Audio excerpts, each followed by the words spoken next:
falar com a Vanessa, porque a Vanessa é mais aberta aí, literalmente, toda abertinha. Ui, Vanessa, deixa eu entender adoro. uma coisa. O que te atraiu no Ronaldinho Gaúcho? Pessoa Física? sensacional. Eu admiro muito ele. Tá. E Mas tem que rolar atração, porque só admirar Então, você não tem vontade de... papo gostoso, Ah. tem umas coisas que me fazem me rir. Tem o quê? Tem o quê? Um negócio? O que falou? Ela Tem um papo gostoso. Ela falou do...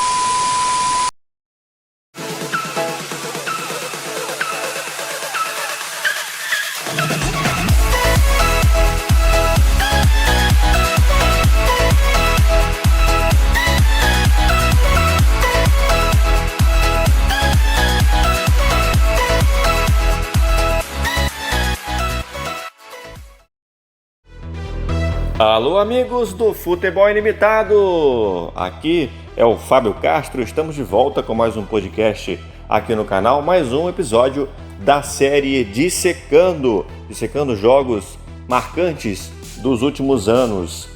E dessa vez, aqui no Futebol Ilimitado, nós vamos dissecar Santos 4, Flamengo 5, Campeonato Brasileiro de 2011, um jogo marcante, um jogo histórico, o primeiro encontro, né, entre Ronaldinho Gaúcho e Neymar, né, jogando por equipes diferentes, né, eles já haviam sido, se não me engano, se vocês puderem aí me corrigir, já haviam sido convocados pela seleção brasileira, deviam ter jogado antes juntos na mesma equipe, mas um enfrentando o outro, tenho plena certeza de que essa foi a primeira vez, primeiro encontro. E aqui comigo estão Jefferson Acosta e o Wellington Júnior, todos aqui apostos para comentarmos, né, dissecarmos essa partida. Eu queria, antes de pedir para vocês aí se apresentarem, gostaria também que vocês indicassem onde vocês estavam no dia desse jogo, se vocês assistiram na televisão, ou sei lá, vai saber se vocês viram esse jogo no estádio também. E aí, Wellington, começa com você. Fala, meu amigo Fábio Castro, tudo certo, meu parceiro? Fala, Jefferson Acosta também, um grande abraço para você, meu querido. Um abraço a todo o pessoal que tá aí nos ouvindo agora e vamos ter o prazer de falar desse jogão de bola que foi Flamengo e Santos, um jogo que tinha um tempero ali a mais já para todo mundo por se falar de um confronto entre Ronaldinho Gaúcho e Neymar naquela época. O Neymar vinha despontando como novo craque do futebol brasileiro e o Ronaldinho Gaúcho já era aquele cara consagrado com 3 bolas de ouro, que foi campeão em Copa do Mundo com aquele golaço na Inglaterra, no jogo contra a Inglaterra, sendo protagonista até também, né, em diversos jogos.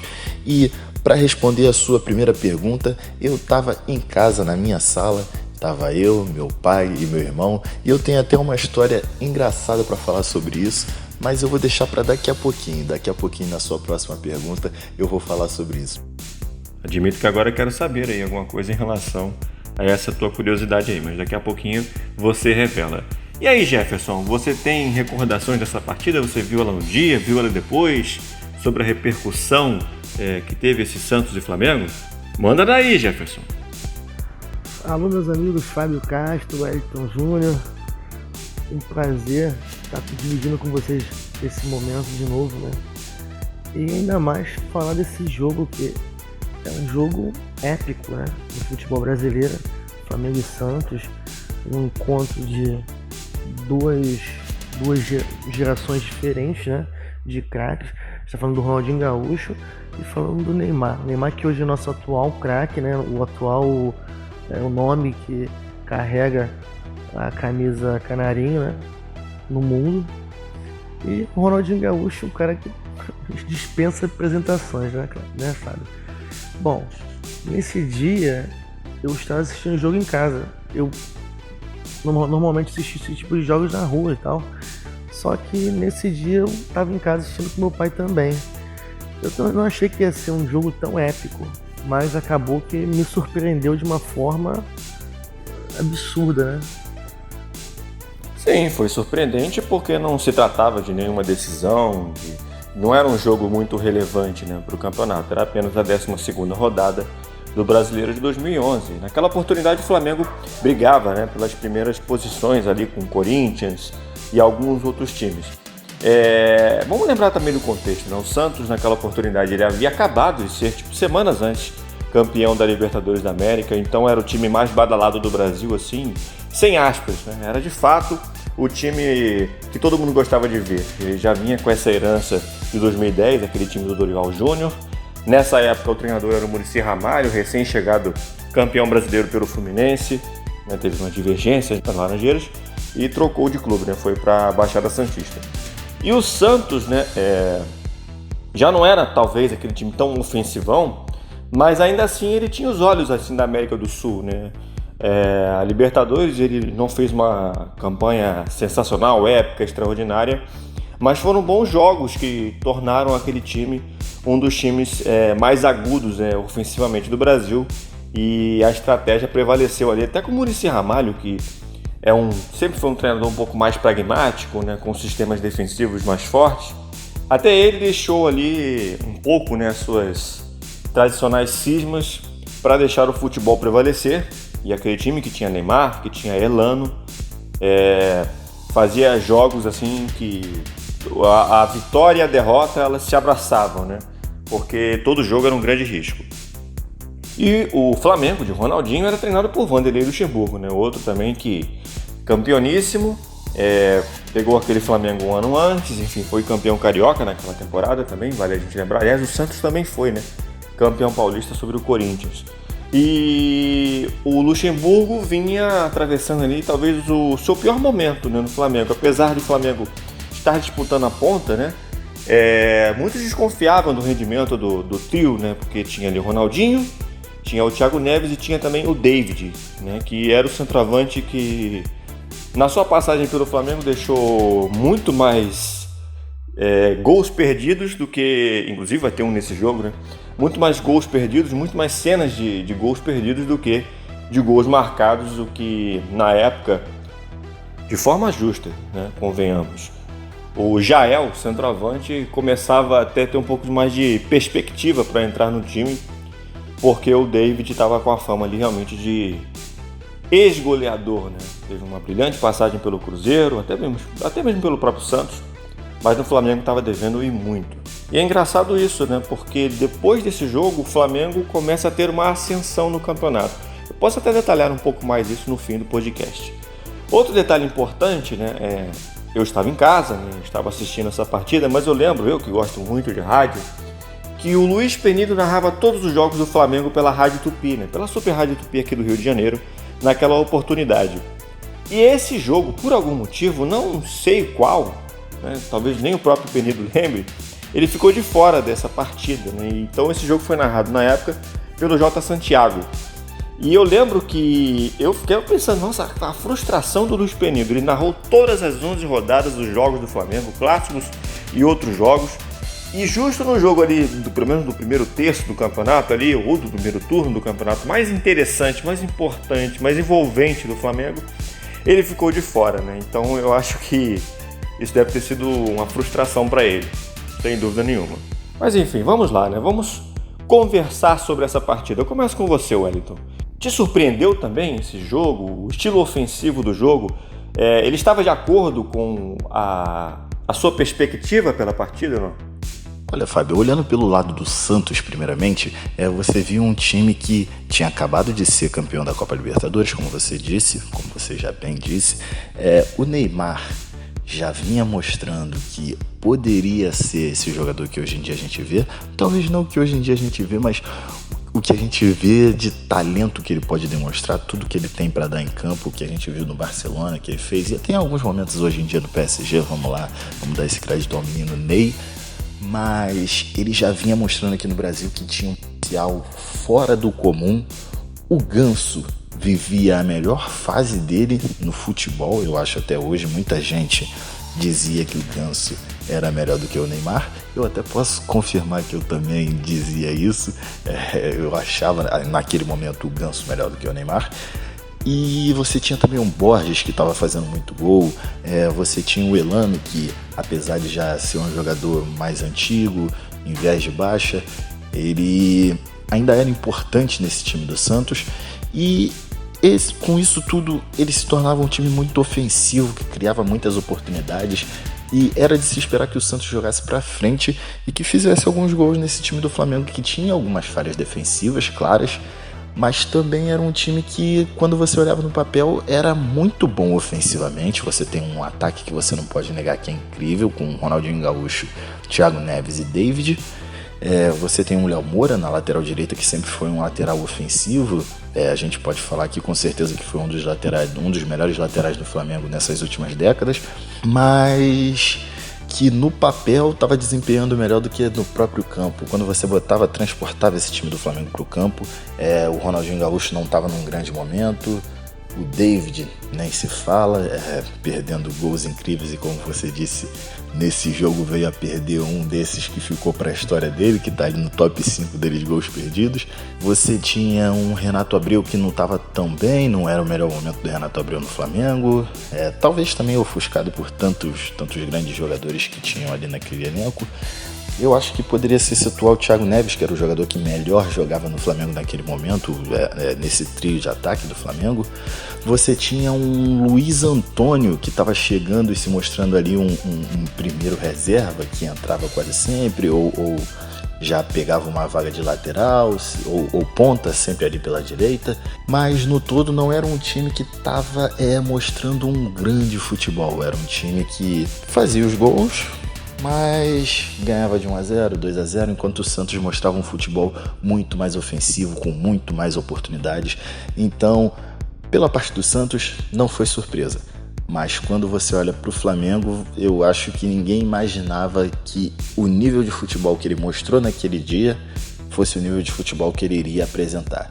Claro que sempre quando você fala de um time com aqueles jogadores, será que hoje eles vão lá, vão entrar e vão jogar? Mas se você pegasse o que tinha acontecido até aquele momento, nada indicava que o Flamengo faria o jogo que fez. A gente percebe o impacto da partida quando se descobre que tem uma página na Wikipédia sobre esse jogo, né? E a gente lembra que esse jogo deu o gol, né? O gol que o Neymar fez, o terceiro gol da partida, e valeu o prêmio Puskás daquela época, né? Do ano de 2011. Esse é um evento que eu particularmente havia esquecido, lembrei aqui agora. Vou puxar aqui então o que mais eu encontro na Wikipédia sobre esse jogo antes da gente destrinchar o primeiro tempo. Ele afirma, né? A Wikipédia afirma que foi o primeiro duelo entre Neymar e Ronaldinho Gaúcho, né? O hat-trick do Ronaldinho Gaúcho também é outro lance relevante aqui pro autor. O terceiro gol, né, do Santos, que foi com apenas 25 minutos, né, e o fato de o Flamengo ter conseguido ir atrás, né, corrido atrás do resultado. Eu vou colocar aqui a minha opinião particular. No dia que eu vi o Santos abrindo 3-0, na hora, né, que eu vi o Santos abrindo 3-0, eu falei, acabou o jogo. No mesmo momento eu disse que era uma derrota já ali, daquelas que a gente tinha que esperar para ver de quando seria, né?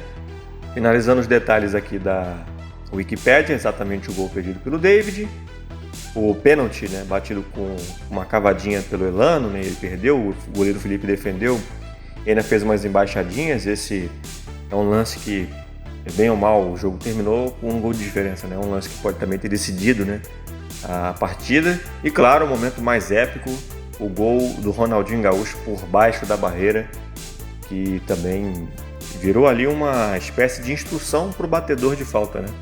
A famosa falta por baixo da barreira, que depois, anos depois, viria também a inventar a tal da barreira, né, deitada, né, com o jogador se deita abaixo da barreira. Alguns juízes, inclusive, não gostam dessa ferramenta e pedem que o atleta se deite atrás da barreira defensiva. E o fato de o Santos ter aberto o placar com o Borges logo aos 5 minutos, né? A gente já tinha visto, já havia uma bagagem do Santos 2010, né? Dentro da Vila Belmiro, realmente o Santos era quase imbatível. Eram grandes goleadas do Santos. Eu lembro muito bem de uma em 2010, que foi 8-0 sobre o Guarani. Eu, particularmente, sempre gostei muito do Guarani, então eu lembro bem desse dia, dessa oportunidade. Eu assisti esse jogo inteiro, e, se não me engano, foi um jogo válido pelo Campeonato Paulista, né? Posso estar enganado, não sei se foi o Campeonato Paulista ou a Copa do Brasil. Depois eu coloco aí no vídeo para vocês. E era uma safra de jogos em que o Santos amassava o seu adversário dentro da Vila Belmiro. Naquela época o Santos era muito temido. Acho que, eu posso até estar falando besteira, mas acho que o Santos não era tão temido na Vila Belmiro desde a época do Pelé. Eu vou até pular, dar um skip aqui na era Robinho e Diego, porque esse Santos era avassalador. E logo aos 15 o Borges marcou de novo, né? Quando a partida ainda estava 2-0, o gol que o David perde é um momento ali que a gente vê a reação do banco de reservas, enfim, parecia que estava tudo dando errado para o Flamengo, né? E começa a piorar quando o Neymar marca o terceiro.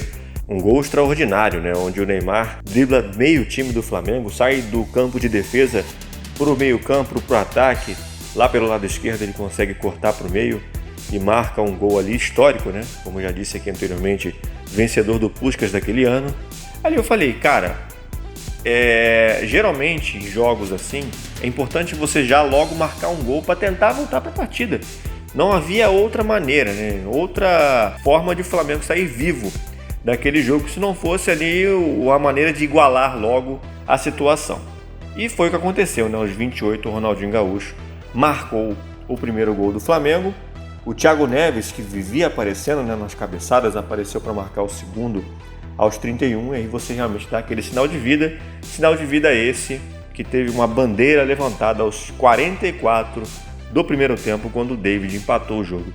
E aí o David, que vinha ali com aquela meio cabisbaixo e tal, trouxe o moral que o Flamengo precisava, a energia que o Flamengo precisava para o segundo tempo, né, Jefferson?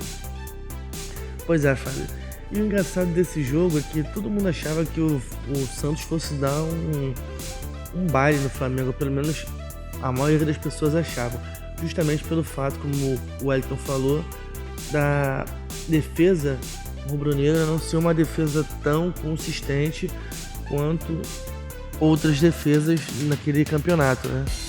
Obviamente tinha um ataque magistral com Thiago Neves, Ronaldinho Gaúcho, mas não era aquilo que se esperava na questão defensiva.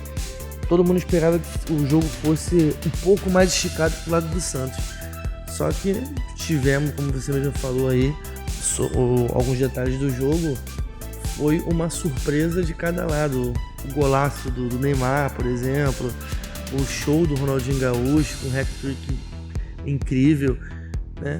Mostrando que, além de facilidade que ele tem de mudar o jogo, né, a experiência contou muito naquele jogo, naquele embate. As juventudes do Neymar contra a experiência e a habilidade do Ronaldinho Gaúcho. Tá dando uma ênfase maior aí, Fábio, como você comentou, também no bom futebol do Borges, né? A gente tem que pontuar isso porque foi uma das grandes fases dele no futebol, né? Essa fase que ele passou no Santos, um jogador incrível, um centroavante espetacular, uma ótima movimentação, finaliza bem, e essa dupla que ele fez com o Neymar lá na frente causou muito transtorno nesse ano, tanto no Campeonato Brasileiro quanto nos outros campeonatos. Foi incrível também a atuação do Ganso, também, que esse ano também jogou um absurdo. Infelizmente deu uma caída, né? Mas aquela época também foi magistral do Ganso. O Neymar não nem se fala, como você mesmo falou, ganhou o Puskás naquele gol que muita gente falou que ele deu aquele drible sem querer em cima do Angelim. Eu não acredito que tenha sido sem querer, não. Acho que foi um pensamento muitíssimo rápido que ele teve. Aquele ataque do Santos é espetacular. Vale lembrar em relação ao Borges, né? O Humberlito, como é o nome dele, né? O primeiro nome dele, ele não jogou aquela Libertadores, né? Ele veio contratado do Grêmio, e não teve tempo de se inscrever na Libertadores, e o Santos foi campeão da Libertadores com o Zé Eduardo no ataque.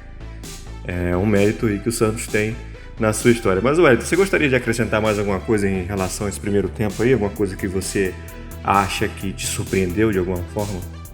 Sim, Fábio, sim. Aquela história que eu falei pra vocês, que era uma história inusitada, ela acontece toda naquele primeiro tempo. Toda não, né? Também ela acontece, vamos dizer, a maior parte do primeiro tempo. Eu sou de uma família que é a maioria rubro-negra e todo mundo estava um tanto quanto nervoso com esse jogo, porque era o sentimento que se tinha. O Santos era um grande time, era um time do momento, sem dúvida. O Flamengo vivia um momento, não chegava a ser um momento ruim, além de ser um momento onde o time oscilava muito. Então, as chances do Flamengo fazer um mau jogo num jogo como aquele eram bem grandes e bem reais até. Então, no começo do jogo, a gente sentou na sala e tudo mais, e aí, gol do Borges, o primeiro, numa jogadaça do Neymar, e depois outro gol do Borges numa jogadaça do Neymar. Aí o David perde aquele gol na cara, mas o time até tava indo pra frente, aí outro gol do Neymar, um golaço.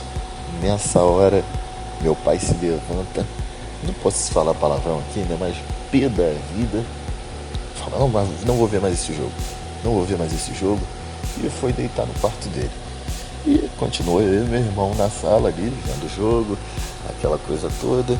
E aí o Ronaldinho Gaúcho vai e faz aquele golzinho dele, um gol. E aí, se eu não me engano, outro gol é do Thiago Neves de cabeça. E aí uma ressalva, o Luiz Antônio e o Léo Moura, apesar de estarem dando muito espaço para o Neymar jogar naquele jogo, foram jogadores muito importantes na produção ofensiva do Flamengo. Isso a gente tem que ressaltar. O Luiz Antônio, que se eu não me engano não joga nem o jogo todo, ele se machuca no ombro, uma lesão recorrente que ele tinha, mas enquanto jogou ele trazia muito perigo para o lado do Santos. E aí vem o lance que para mim muda a trajetória, talvez não mude a trajetória, mas ele dá ao Flamengo um novo ímpeto para jogar e deixa o Santos um pouco mais abaixo, que é a defesa do Felipe. A defesa do Felipe no pênalti do Elano. A gente tem que lembrar que o Elano, naquela época, ele tinha acabado de perder um pênalti numa Copa América. E aí ele perde um pênalti de maneira horrível, chuta para fora, muito para fora, e ele vai pressionado para bater esse pênalti. As pessoas lembram, eu acho que na cabeça dele deve ter pensado naquele pênalti da Copa América, e ele vai para tentar se redimir. Só que ele faz da pior forma possível. E aí o Felipe faz aquelas embaixadinhas e eu acho que aquilo ali traz todo mundo de volta. Logo após ele defender e fazer as embaixadinhas, meu pai sai e fala assim: agora eu acho que vai virar, hein? Então essa aí é a história engraçada que eu tenho pra contar, só que eu falei mais cedo que eu tinha pra contar sobre esse jogo. Dois detalhes, muito bem lembrado essa questão do Elano, desses pênaltis da Copa América. Realmente pareceu ter sentido muito, né, aquele episódio que foi um episódio fatídico, né? Não foi só ele que mandou a bola pro alto, né, contra o Paraguai e culpou o gramado. E o goleiro Felipe sempre muito polêmico, né? O lance da embaixadinha representa muito bem o que foram esses 3 anos aí do Felipe como goleiro do Flamengo. Vou colocar aí as estatísticas desse jogo, né, para o pessoal que estiver interessado em conferir, para a gente já adiantar para a segunda etapa, né? A gente imaginava que já tinha visto muitas emoções e as emoções estão apenas começando, né, Wellington? Fábio, só para destacar mais um fato sobre aquele jogo, não só sobre aquele jogo, mas sim mais sobre a situação que o Brasil e que o mundo vivia naquele tempo. 2011 era o momento onde algumas redes sociais começavam a surgir, o próprio WhatsApp estava começando a ganhar força. Imagina que todo mundo tinha ainda o WhatsApp. Eu acho que o que estava mais forte ali era o Twitter, por incrível que pareça, era a primeira onda ali do Twitter. O Twitter deu uma enfraquecida, agora a gente volta a ver o Twitter ganhar força. E também o Facebook, várias pessoas comentando sobre o jogo, falando, pô, que é isso, que loucura, o que tá acontecendo? Então, foi um jogo com muito impacto naquele primeiro tempo. Logo ali no intervalo, acho que todo mundo já percebeu que era um jogo a ser visto. E é isso, e as pessoas tinham uma esperança de ainda ter um grande jogo no segundo tempo, e foi algo que a gente viu. Bom, com o jogo 1-1, o Flamengo começou o segundo tempo com a ideia de pressionar o Santos, né? E é curioso isso, né? Porque estava 3-3 o jogo, enfim. Dá para dizer que ali o Flamengo fez um pouco da sua atual característica, né? De jogar para cima, de tentar pressionar o adversário mesmo jogando fora de casa. Porém, mesmo assim, no contra-ataque, quem fez o gol foi o Santos, né? Com o Neymar, mais uma vez. O craque fez aqui a diferença, né? Chamou a responsabilidade para tirar o time do sufoco e botou novamente o peixe na frente, né? Deixou o jogo em 4-3. É a partir daí que começa a avalanche de emoções, né? Esse segundo tempo ele restaura bem, como diziam os comentaristas, disseram os comentaristas na época, né? Como era o futebol de antigamente, né? Dos anos 60, 70, onde não se havia tanta preocupação assim na questão defensiva e os times conseguiam correr dobrado, né? Atrás do placar, sempre. E foi bem isso que esse jogo foi, né? Esse jogo foi um jogo estilo década de 60, né? Onde os times atacavam sem muito pudor. Até que aí, meus amigos, mais um momento histórico, né? Falta para o Flamengo, barreira armada pelo então goleiro do Santos, o Rafael, que até sumiu, né? Não sei se vocês sabem por onde ele anda. Para mim, um goleiro superestimado, né? Mas chegou inclusive a ser goleiro da seleção brasileira. Inclusive jogou os Jogos Olímpicos de 2012, né? Vamos lembrar que o Brasil foi prata naquela oportunidade jogando as Olimpíadas de Londres. E quando todos esperavam a bola por cima da barreira, não sei se vocês também esperavam, eu esperava, o Ronaldinho foi lá no seu lance, mais um, né, de genialidade nas cobranças de bola parada e tocou, né, por baixo da barreira, né? A barreira salta. Inclusive eu lembro a cara de frustração do Léo, né, que era o lateral esquerdo do Santos. E pronto, meus amigos, 4-4. E aí, Jefferson, o que você estava pensando nessa hora? Bom, aquela jogada do Ronaldinho Gaúcho, aquela falta por baixo da barreira, é meio, pelo menos pra mim, eu nunca fico impressionado com o que ele faz, porque eu sempre espero que ele vai fazer alguma coisa, quer dizer, naquela época eu sempre esperava que ele fosse fazer alguma coisa impressionante, botar a bola em qualquer gaveta, debaixo da barreira, se bem que fazia tempo que eu não via o Ronaldinho Gaúcho fazer um gol debaixo da barreira, mas ele foi lá e surpreendeu mais uma vez. E voltando aqui, você tinha falado sobre o goleiro Rafael. O goleiro Rafael, se eu não me engano, agora está no time da Inglaterra, Reading, se eu não me engano. Exatamente, está no Reading, né? Sumiu, desapareceu do radar do futebol. Talvez, em qualquer momento, apareça em algum clube brasileiro de novo. Eu até disse na época, né, o impacto dessa partida para o Flamengo. O rubro-negro estava sem patrocinador master, né? E depois dessa partida começou a aparecer ali marca de pilha, começou a aparecer marca de iogurte. O Flamengo se fortaleceu nessa partida, nesse jogo. E dali para o fim da temporada teve alguns momentos não tão marcantes quanto, mas ficou ali na parte de cima da tabela, né? E acabou se estabelecendo no final do campeonato nas primeiras colocações, indo para a Libertadores do ano seguinte. Enfim, vamos aqui concluir a concatenação em relação aos gols da partida, né? O Thiago Neves é quem marca o gol da vitória. Ele estabelece o placar do 5-4 no lance de contra-ataque. O Flamengo pegou a defesa do Santos totalmente desarmada, desarticulada. O setor defensivo do Santos, apesar de ter Muricy no comando, não era um dos melhores. Mas eu creio que o impacto para o time da Vila Belmiro não foi tão ruim, né? O jogo foi bom. O Santos meio que já estava ali com a vida ganha, vale lembrar. Nessa época a Libertadores se encerrava ainda no meio do ano, né? Temporada ainda fervendo com o Campeonato Brasileiro, e normalmente os clubes que ganhavam a Libertadores estabeleciam que a meta era o Mundial, e aí o Campeonato Brasileiro não era mais um aspecto que pudesse acabar com a calma de um clube, né?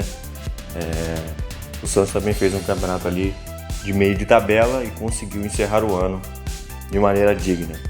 Então ainda tem mais alguma coisa a acrescentar ao podcast?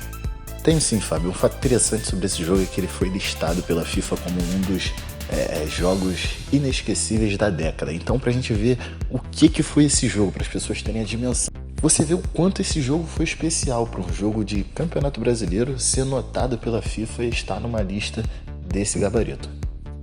Independente, a gente estava falando de defesa, a defesa do Flamengo não era das melhores, mas a defesa do Santos também não era uma defesa consistente, assim, para um time badalado, enfim. Uma defesa que tinha Durval, é uma defesa não muito confiável, né?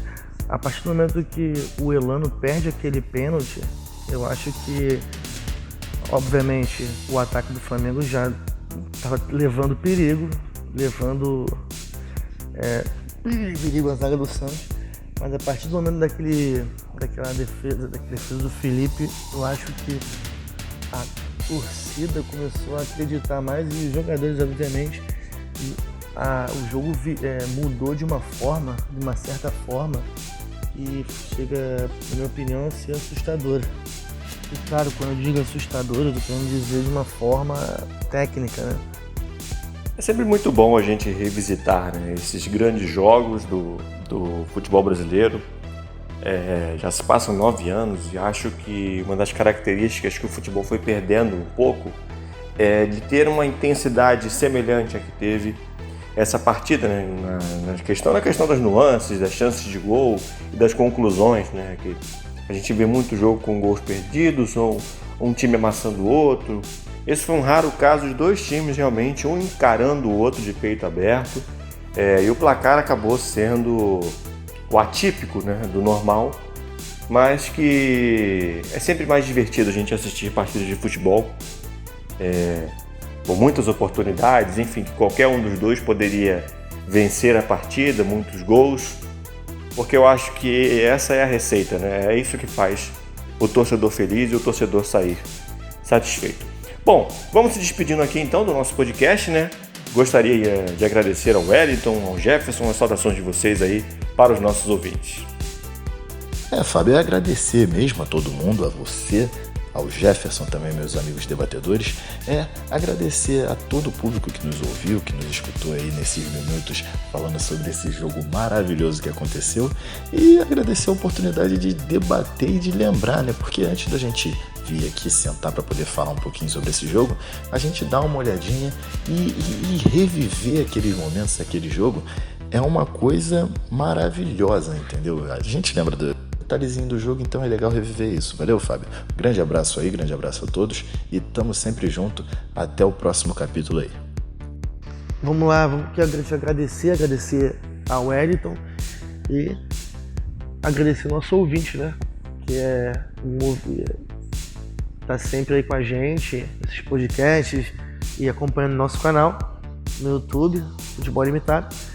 E dizer a eles que em breve voltaremos com mais dissecando, né, para dissecar jogos importantes, né, jogos tão importantes quanto esse do Santos e Flamengo. Valeu? Um abraço, Fábio, um abraço, Wellington, até a próxima.